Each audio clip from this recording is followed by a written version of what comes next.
Good morning, everyone. We're going to go ahead and get started. I'm Melinda Marino. I am the Research Advancement Manager for both the College of Law and the McCain Institute at ASU. And I'm Tracy Quinn. I'm a grant support specialist in the Mary Lou Fulton Teachers College here at ASU. And I'm very happy to be a part of this presentation today. Thank you. So today we're going to go through different types of funders that are that we see often at ASU. We're going to explore some of the resources that are available to you as ASU faculty and staff. And then we're going to do a live walkthrough of the Pivot funding search tool. Thanks, Melinda. So to begin today's presentation, I want to first just briefly talk about different funding categories. There are three common types of funders. We have government funders, industry, and then foundation or philanthropic. Government opportunities will include federal, city, and state funding announcements. Within each of these government funders, you'll see pretty standardized funding announcements, strict requirements about what they'll accept, with very little flexibility in terms of what they fund and how you can apply. Some of the most common government funders for ASU are listed here. They include the Department of Health and Human Services, which is also National Institutes of Health, the National Science Foundation, Department of Education, and this is just a small sampling. Each of these agencies obviously have different overall objectives and funding priorities. So it's up to each PI and research team to understand what funders might align with your research interests, and then begin tracking those agencies for appropriate opportunities. Next slide. The second category is industry or corporate funding. These are typically profit-based organizations, and they prefer to fund research that aligns with their industry. They also like to fund research for developing or piloting their own products. So for instance, we had a PI in the Teachers College who was funded to research a specific company's technology in their classroom in order to test usability and make adjustments. Corporate or industry RFPs directly tie to their industry focus. They also like to fund things like community investment or community building, workforce development. And then of course, the last few years, we've seen a lot of COVID recovery funds coming from industry. Something else to note, they usually, not always, but very often, they support projects in the communities where their businesses operate and where they have a presence. So it's really good to note that if you see an opportunity from an industry or corporate sponsor, there's ways to check if there are geographic limitations, which we'll get to later in the presentation. Next slide.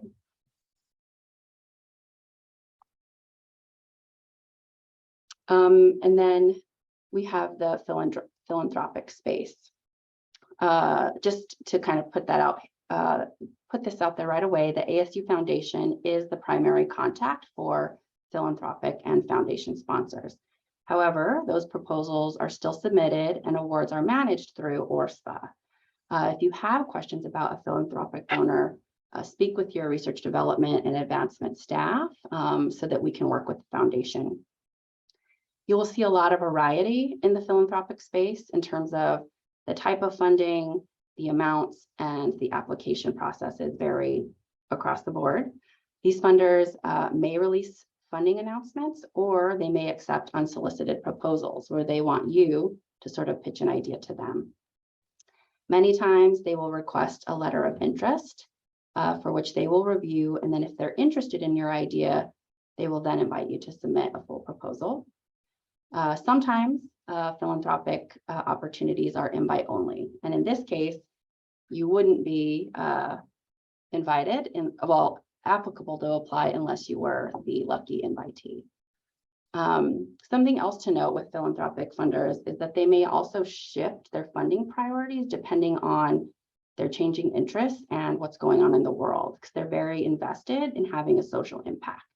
So we see things all the time. We follow a lot of these foundations get their newsletters, and we look for, are they shifting what they're prioritizing in their funding? So it's really helpful to keep an eye on funders and see when and where their funding aligns with your work. And once you do identify those foundations, sign up to receive e-news announcements. I think it's a really important step in your process. Next slide. And as you're looking through these various types of sponsors, there are some really important questions to keep in mind. Some of the most common questions that we encounter from faculty regard their eligibility. Eligibility is the first criteria to consider, because if you're not eligible, there's no need to invest additional time and resources. Eligibility is considered at the institutional level as well as the individual level. So make sure that the opportunity that you're looking at does not exclude institutes of higher education, or that there aren't other designations that exclude ASU. So for instance, ASU has currently met the 25% undergraduate Hispanic enrollment that is a criteria to be considered a Hispanic serving institution. However, we have not been officially designated that. We're submitting a waiver, and we're hoping to hear by early spring whether or not we are officially designated. So there's been a lot of questions. I know some of our PIs are coming with questions about the HSI designation. So that's something to kind of keep in mind. Examples of how limitations apply to the PI or individual level would be for early career, right? There's a lot of opportunities that are only for early career faculty who aren't on a tenure track. So in that case, only those faculty are eligible to apply. So these are things that you really want to read through, the eligibility requirements. And of course, reach out to your RD or RA staff if you need clarification. Next slide. Something else to sort of keep in mind is to consider a funder's timeline. Different sponsor agencies operate on different fiscal calendars, which will affect how they design their competition timelines and deadlines. The federal cycle is ending this week. We're anticipating and hoping to hear some announcements this week. Many foundations operate according to tax season, and thus they plan accordingly. We're not suggesting that you track every single funder's fiscal budget, but there is this overall timeline. You can really get a sense for how something might affect your research agenda. While searching for funding opportunities, make a note of when you would like to start your project, and consider how your timeline aligns not only with the competition deadline, but when the sponsor will make a funding decision. And there's often, not always, but there's a lot of opportunities that will actually state when the funding opportunity, when that deadline, when they'll make a decision. So always sort of keep an eye out for that language. Next slide. So in considering all of this information, when you are ready to begin a search, one of the first places that you can visit is the funding.asu.edu site. This is a really incredible resource for us at ASU. You can find funding opportunities, upcoming trainings. You can sign up for their newsletter, which comes out weekly and is really something that our department tracks weekly. And if you're aware of a specific sponsor that you want to search, this is a great place to start. Next slide. So the limited submissions are opportunities where the number of proposals submitted to the sponsor are restricted at the institutional level. This means that ASU can only submit one. Sometimes there are competitions that will allow us to submit more than one, but the most common is that ASU can only submit one proposal. So this is a very important site to visit. It's a critical step in the process. So if you come upon an opportunity that does restrict how many proposals we can submit, you will have to compete internally before you can submit to the primary sponsor. And this information is usually found under the eligibility requirements in your funding announcement. I recommend visiting this page because there is information about what this process looks like. And of course, you're going to hear this again and again. Always feel free to speak to your RD or RA staff if you have questions. Next slide. So on the Find Funding page, there are various ways to search for different funding opportunities. So here you see a list where you have access to numerous sponsors search tools. You have the NSF, the NIH, and of course, when you scroll down, there are the NEH, the NEA, Department of Energy, Department of Education as well. Next slide. Our go-to source for federal opportunities is grants.gov, which has a robust search tool that allows you to see all federal grant opportunities, including forecasted and archived opportunities, which becomes helpful if you want to see what programs have posted in the past and if something is coming up. You can search by keyword, by opportunity number, or by the CFDA number. You can also kind of filter down looking at application type or click on the specific agency that you're interested in tracking. And of course, as with any other site, see if you can, and I know with grants.gov, you can save searches and you can sign up for alerts on specific opportunities. So that's a really great tool. Next slide. The National Science Foundation operates in a really similar way. You can, under this tab, you have the option to search by keyword or title, click on the advanced search button and really get into the criteria that you're looking for. Most federal sites are going to operate in a similar way where there's the searching component and then there's the component to get alerts. So always look for those options. Next slide. Another great resource that you can find is the Foundation Directory online. This is available to all ASU faculty, staff, and students, and you'll just have to log in with your ASU Right ID. Next slide. This is a great tool in sort of capturing the data about specific sponsors. So it's a great place to get a snapshot of the areas that the sponsor's funding, where the money is going, and the average size of grants. So this is a screenshot that I took of the Arizona Community Foundation. And it's, as you can see, it shows they're funding human services, education, arts and culture. Their average grant size is 110 to 125,000. There's also a section on Foundation Directory where you can search for RFPs, and they are listed in thematic categories. Really great tool for you to fine tune who you want to submit to. Now I'll let Melinda take over.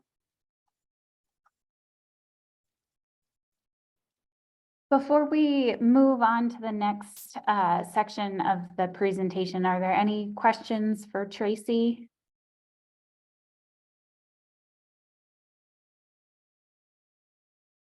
Can I ask a softball one? Oh, Yes. Well, the softball one is I sign up for all these listservs and I get daily emails. How do I make my way through all of those emails? That is a fantastic question and something I'm going to get through. A lot of sponsors, you can opt for how often you get emails. So I'll show you some tools on Pivot where you can set up funding searches to be emailed to you, and those come at most weekly. I know grants.gov will only come out when something new matches your search.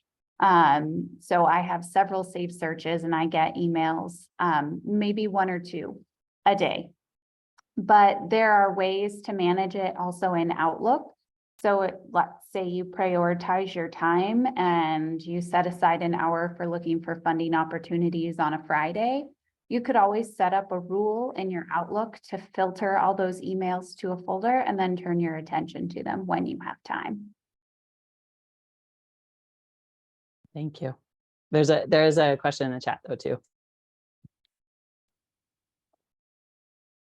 For grants.gov, I would connect with your research advancement staff. If you're from another institution, you might have heard research administration, but there is not an institutional login. Everyone needs their own login.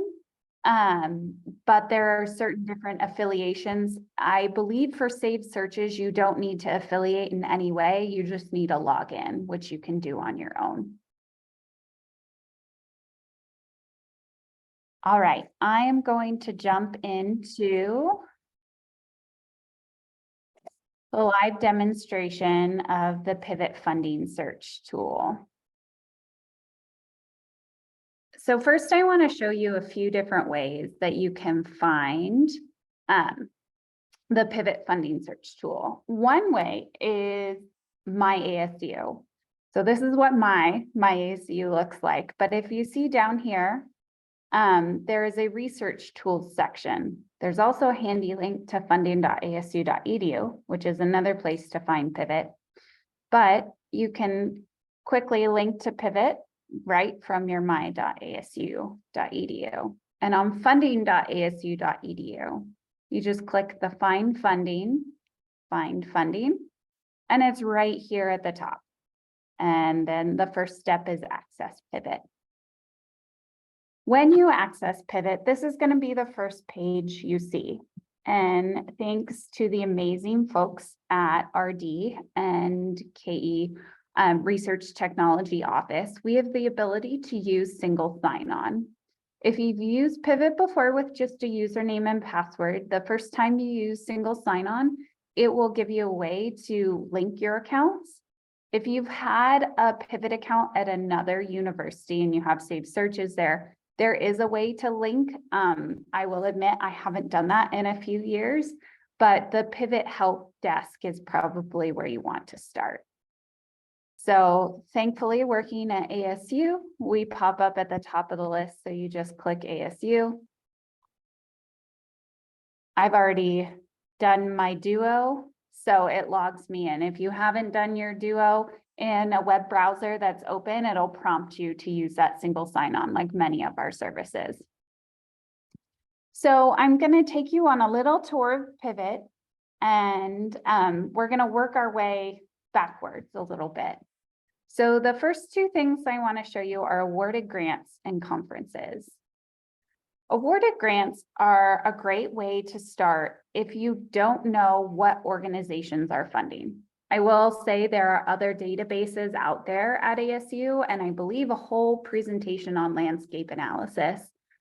So I'm not going to dive into this too much, but let's say you want to know what Horizon 2020, which is an EU competition, is funding. You can come in here and get a sense of different projects that have been funded. You can view an abstract. And so it's just a helpful place to get more information and better equip yourself before you propose. Conferences are another great tool that Pivot added a few years ago. So papers invited and conference calls for abstracts. It's nice to have it all in one place. And so the searching for funding works a little bit different than the searching for conferences, but you can come in and just simply click on a title, a keyword rather, and it gives you a nice digest. There's 213 results. So if you only wanted to see a special issue, you can simply filter, and there's one on sustainability. And then you can come in to the full page and read more about it. One thing I really like about Pivot is it's a little bit of a one-stop shop for you to get a lot of information before moving out to external websites. I know searching NSF, NIH, grants.gov, if you're looking for contract opportunities, SAM.gov, there are so many different places to search. And so I really like Pivot because you can search and find all of those different opportunities in one place. It is just that, a database, and sometimes with the saved emails, you have to be smarter than the tool and filter out some of the things that don't apply to you. But those are conferences and awarded grants. The next I want to talk to you about are profiles.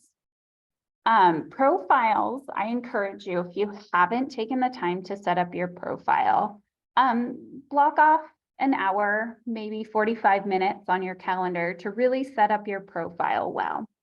These are often used when university administration asks the research development team to do a landscape analysis of experts that we have. Everyone can have a profile in Pivot, grad students, faculty, staff, anyone can make one. It's fairly easy. So first I'm going to show you an example, and then I'm going to show you how to edit. Can you make your screen a little bit bigger for those of us who are over 25? Thank you. Hey, I'm over 25. So here we have President Crow. I will say, with the fact that ASU is so unique in how we structure ourselves, that departments have moved from other campuses. For example, I'm at College of Law. College of Law was once on the Tempe campus, but now we're downtown. Some of the hierarchies in Pivot don't necessarily match everything. Obviously, President Crow is not listed as university president. He's listed with an affiliation at Watts at the West Campus, but nonetheless, this is President Crow's profile. You can link to different websites. So you can link to your CV. If you have a Google Scholar page, you can link to your Google Scholar page. If you have a unique name, Pivot does some background work to link your publications, grants, awards to you. If you have, your name is John Smith, the Pivot algorithm might not be able to link it to you unless you list a persistent digital identifier. So one that Pivot uses is ORCID ID. So if you have your ORCID, you can link that, and that will help it pull in other information. You can see you can list expertise, different affiliations, past affiliations. So affiliation is system generated. You can't always change that. And then past affiliations is where you can add more. So if you've been at another university and would like to add that to your past affiliations, you can. You can add your degrees. But the cool thing about taking time to set up your profile, in addition to being then in the pool for landscape analyses, is Pivot will do some work and find funding opportunities. This is called your advisor. For some people, and it's still a mystery to me after all these years, but some people have also what's called a department advisor, which shows funding opportunities for all people in one department. So you might find something you weren't necessarily thinking about, but a colleague of yours used a different keyword.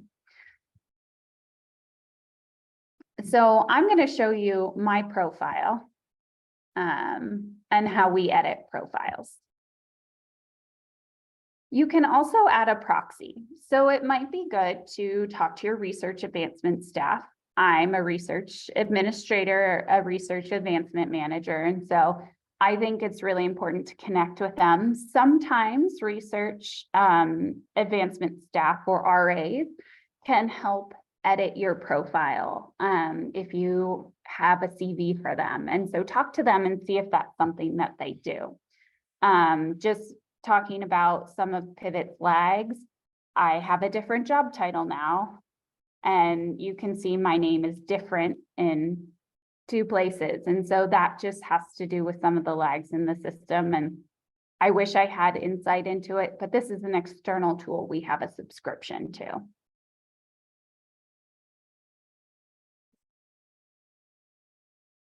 So you can come in and just click edit your profile. And wherever you see a pencil or an add button, you can go ahead and add something. So here you see my past affiliation is a research advancement administrator senior. but it's using it under my title. So like I said, there are just quirks to the system, but the biggest thing is getting in your expertise and then your keywords. So using keywords, there are a couple different ways to do it. There are free text keywords and then also pivot generated keywords. And we'll get into this a little bit more when I show you how to search for funding in just a minute. But using these gives you, helps to utilize pivot, I think, in a great way, because these keywords are linked to funding opportunities. So that advisor that I was talking about that's on the side of your profile can find things better as you utilize the system. You can see you can add languages, associations, honors. There's all sorts of things you can do to add. When I was talking about publications, you can pop into publications. Sometimes it will have them here for you to approve. Sometimes you can add them. So grants and patents as well. Once you're done editing your profile, you just click done. And then you can go back to the other tab. It opens a new tab when you edit your profile to do the editing, but just come right back and you can get into that. Pivot also does a lot of the crumb trails. And so if you need to go back to somewhere in your search, you can use the crumb trails to get back. And I'll show you how to do that with a funding search. So now we're going to dive in to the funding searches, which is why I think many of you are here today. So there's a few different ways to do funding searches. You can use this field up here, and I like to say this is kind of like searching Google. You'll get anything and everything. If you know you have a funder that you want to look for particularly, let's say the National Science Foundation, you can do that here. Pivot also has generated lists that you can search as well. And you can search by keyword. This handy dandy little infographic is also all the keywords that are in Pivot. Pivot, I should say, forecasts opportunities that are consistently released year after year. And once those opportunities are released, they update them. So I'll show you how that looks in the funding detail page. But one easy way to do searches is if you know you want to find funding opportunities for energy efficiency, you can just click after you filter out further in the ring, and it gives you a funding search. My preferred method for searching for funding is using the advanced search. It gives us the most detailed possible.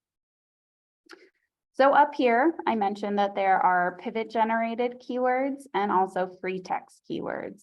So up here, you can have free text keywords. And then there's many different filters, and we're going to talk through them all. Funder. This is who's funding the work. So if you're looking for funding from a particular funder, like the National Science Foundation, you can put their name in. If you don't know what funder you want to see and just want to see what's out there, feel free to leave that blank. Amount. So you might know that you can only do your project if you have $10,000, and that might only be a portion of your project that you want to do. And so you really don't want to see funding opportunities for less than $10,000. So you can do more than $10,000.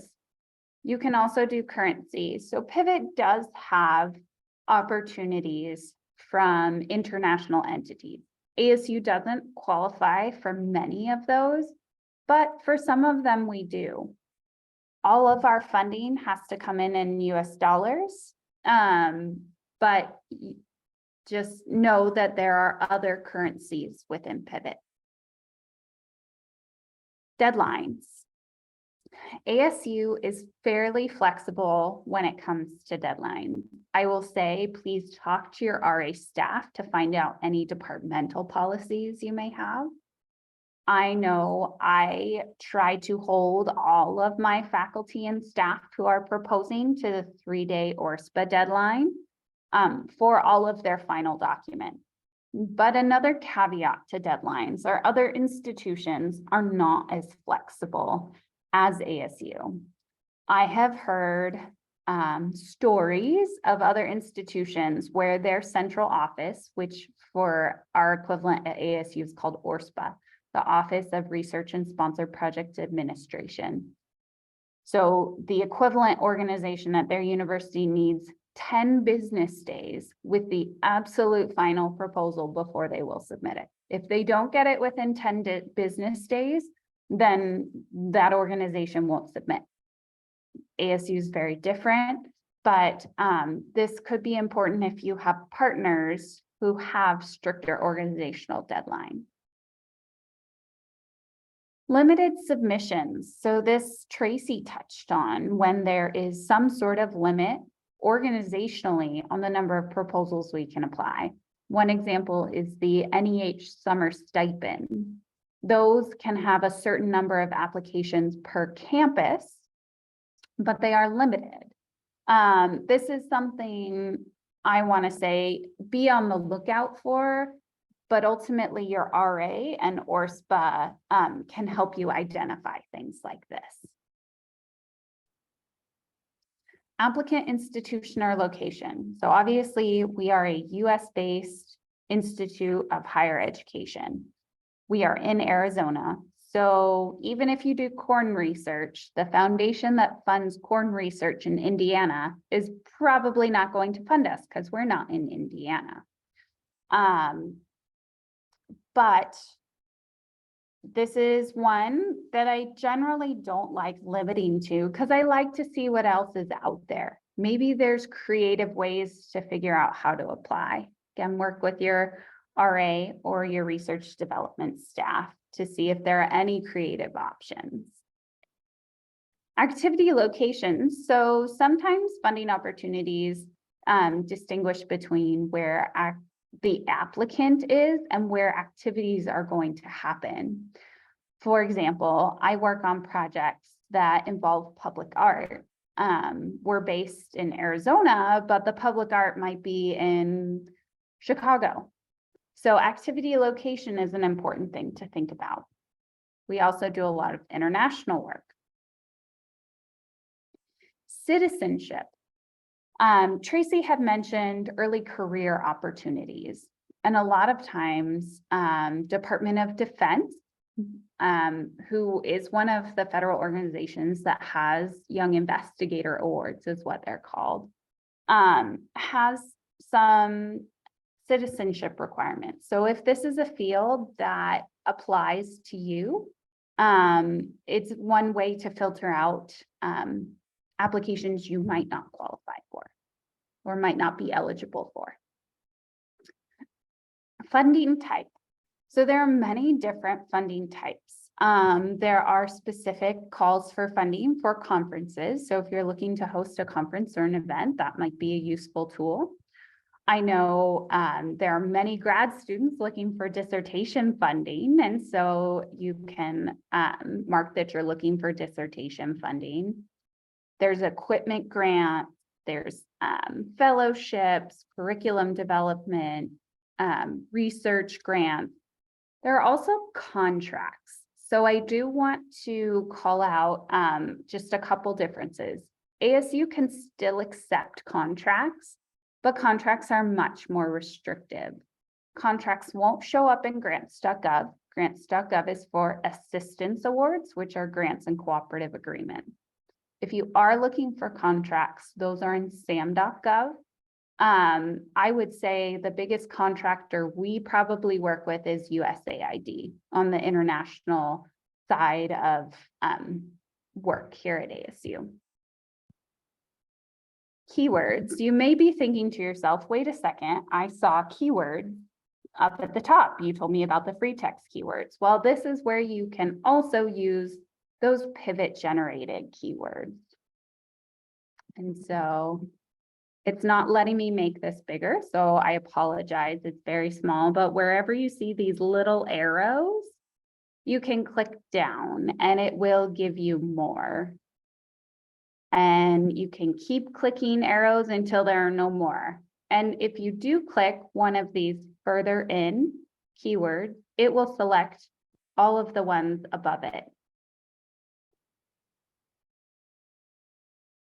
You can also, oops, I clicked on the wrong one. You can take it off very easily. Applicant type. So this is a lot about eligibility, which is what Tracy talked about. I have seen some of the sponsors I work with on a regular basis, and I work in law and leadership, and I don't work with traditional faculty researchers. So applicant type is really important to us. ASU is not a 501c3 organization. We function like a nonprofit. We are a public state-controlled institution of higher education. Like Tracy mentioned, we are working on officially being designated as a Hispanic serving institution, or HSI. But this is important when it comes to what can ASU apply for?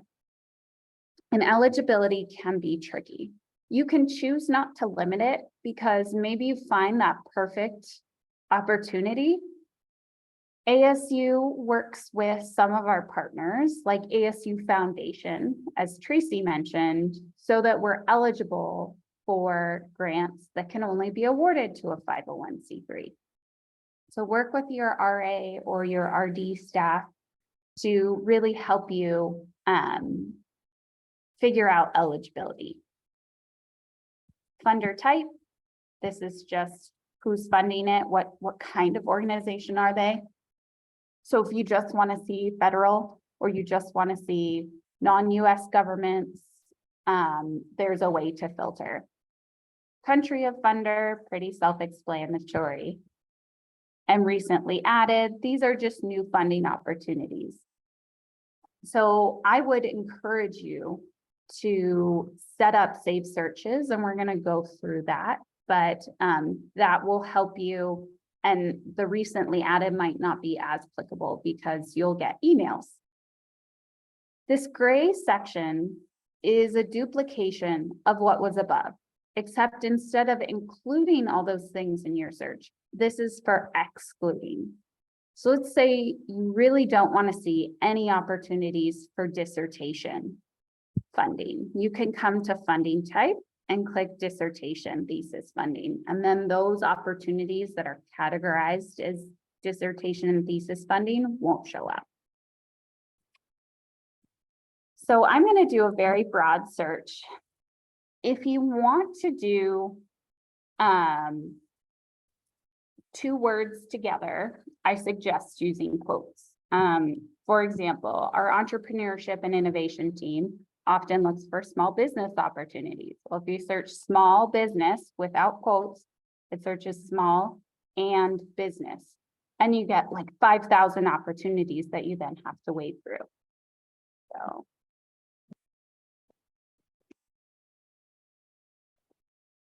we're gonna see what we find for leader development. It might not be anything, it might be a lot. 2 results. So that's a very manageable list. If this is the exact search you want, you can come up here and click Save Search.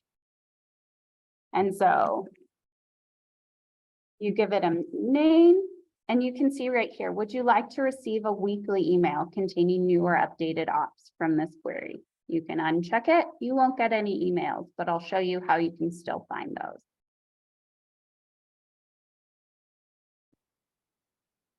So once you've found an opportunity you want to look at, you can come to this landing page, which I said gives you a lot of information without having to go to different websites. You can see the website where the opportunity is, who the funder is, who's eligible. So academic institution is listed, ASU would likely be eligible. It's unrestricted in terms of where the applicant is located. And then there are keywords down here. You can also review an abstract, which I find is very helpful. It gives you a way to quickly say, yeah, this fits. No, it doesn't. So keywords within the funding opportunities are clickable. So you're like, oh, I searched leader development, but I maybe should have searched leadership development. Well, you can click on this leadership development and it will give you a whole new funding search. You could save that second search. And then all the way down here at the bottom are your deadlines. So when it says confirmed, that is when it's an actual live funding opportunity. If it says anticipated, it's one of those that Pivot forecasted. If it's anticipated, there is a funding contact person. So you can always reach out to that person. Again, I would suggest connecting with your RA or your RD staff in your unit to talk through the opportunity with them. They might have different insights. If it's anticipated, you can always track it. This just means it's an opportunity that's kind of bookmarked when you log into Pivot and you can come back to it. You can share it with someone else. It would have to be someone who has access to Pivot. I will say many institutions have subscriptions, but if you wanted to share with a colleague at ASU, oh, this looks really great, I think I'm interested, then you can send it along. So another thing is it might be a great opportunity, but you need a collaborator.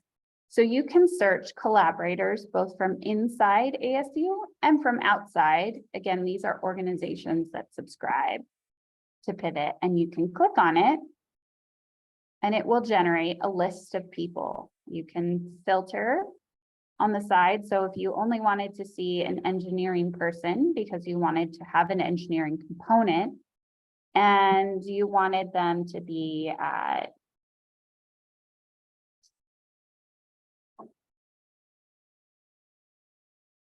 university, let's say you wanted them to be at Boston University.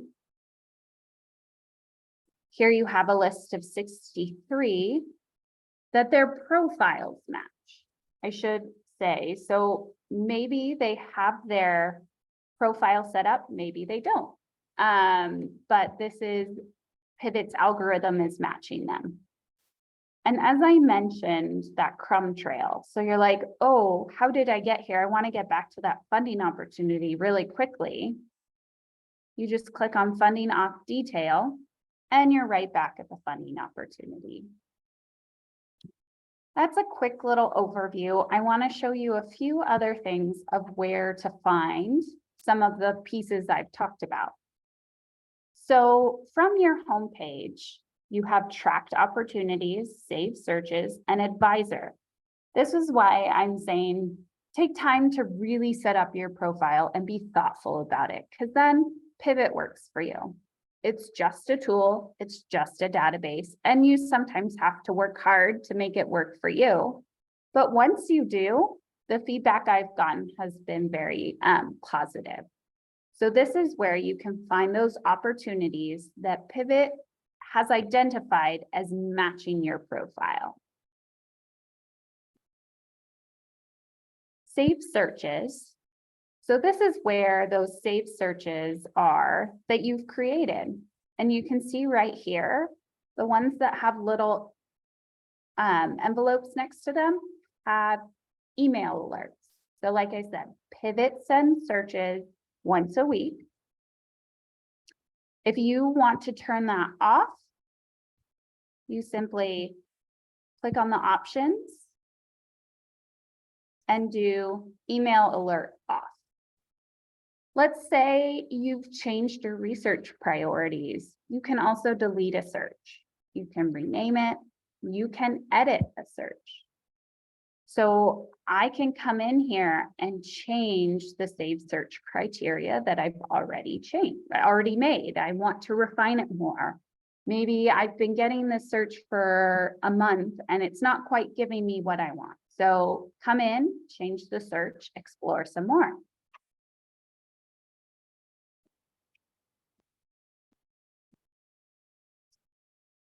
And you can also quickly get to your profile and your profile proxies.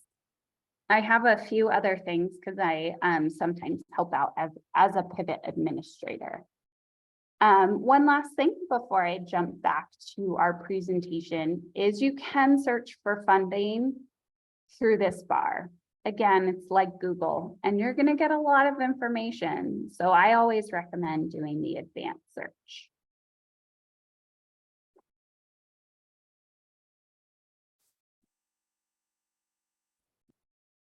Just 1 second while I move my share screen bar.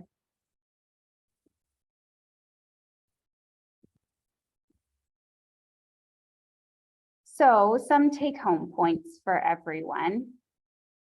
Funding.asu.edu has a lot of tools for use to search. I recommend getting familiar with it and utilizing it because there's a lot of great information up there, and the research development team is constantly updating it and putting out new content. Each sponsor has their own catalog of funding opportunities, as Tracy mentioned, and Pivot allows you to search by a wide variety of different filters. Just some resources for you guys. Funding.asu.edu, we can't plug it enough. I know Tracy had this on another slide, but I also wanted to call out that you can sign up for your weekly newsletter from the research development team. So the link is there. And then I put the link to Pivot as well as showed you a few other ways. Highlighting also, there's much more to come in the proposal development workshop series. So this is workshop number 2, finding funding opportunities. Up next is effective messaging. The Research Academy site has more information on when those trainings are and how to sign up. Any questions?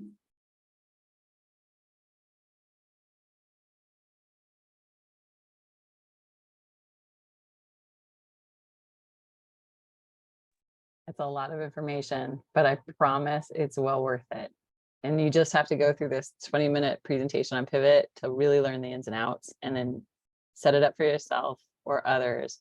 And it can be very powerful. I get just a daily email about topics, and then you can create curated lists if you're in a position where you can direct staff or have a proposal coordinator or a student worker work on funding lists by topic. Biodesign has specific curated lists that then each of their centers can then download and just send to the people as they come into the center, and you just download a search and then you just get the weekly emails. So it's an important aggregation of funding opportunities. But again, you have to find the time and learn how to read all of this stuff together. So Beatrice, I see your question about where do you get access to Pivot? Any of the resources I showed you, my.asu.edu, funding.asu.edu, if you click on a link to get you to Pivot and use that single sign-on, every staff member, faculty member, and student have access already with our ASU Right affiliation. If you've never logged on to Pivot before, I suggest logging on while you're on campus or using an ASU IP address that helps it recognize you as ASU. But once you've done that, you can access Pivot from anywhere. Thank you, Melinda. I do access it. I don't have a problem accessing it. I was looking specifically for the icon in the My ASU portal that you click on to get you directly there, as opposed to doing a search for it. So on my homepage of my.asu.edu, there is a box in the right corner that says research tools. After discussion in the chat earlier, I think it might be dependent on what role you play at the university too. So Melinda and I have it in the same spot, but we're staff. But it seems that Nicole, who's a faculty member and an associate dean, I think, has it in a different spot. So I'm not sure if that's helpful. Yes, Okay, no, that's fine. I just want to make sure I wasn't missing something. And so I'll just look for sort of my customized location for that. Beatrice, it's Nicole. You may want to look under the research tab, the box in the upper right, Yeah, I clicked on that one. the second left column. For me, it was right at the top. Thank you, Nicole. Yep.